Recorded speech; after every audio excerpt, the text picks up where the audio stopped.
Welcome to Man Does Tech, where I solve the problems you didn't even know you had.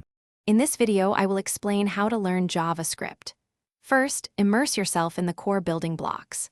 Start by grasping variables, which store data, and different data types like numbers and strings. Then, move on to control flow, understanding how if-else statements and loops direct your program's execution. Finally, master functions to encapsulate logic, making your code modular and reusable. Dedicate at least 1 hour daily to these foundational concepts for the first 2 weeks. Next, deepen your understanding of JavaScript's powerful features. Dive into objects and arrays, which are crucial for handling complex data structures. Grasp the document object model, or DOM, to manipulate web page content dynamically.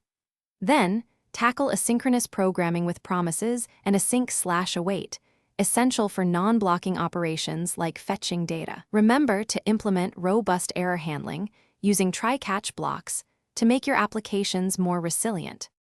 Consistent practice is key to mastery.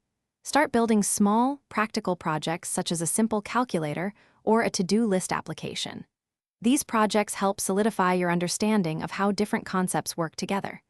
Challenge yourself by creating interactive web pages, integrating HTML and CSS with your JavaScript.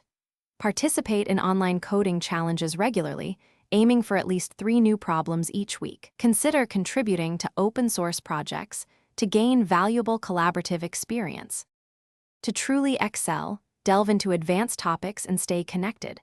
Master modern JavaScript features, including ES6+ syntax and module systems, which are standard in today's development. Investigate popular frameworks like React, Angular, or Vue.js to build complex applications efficiently. Actively participate in the vibrant JavaScript community through online forums, local meetups, and conferences. Continuous learning is vital. Dedicate at least 30 minutes weekly to exploring new tools and best practices. Thanks for watching. If you found this helpful, don't forget to like and subscribe.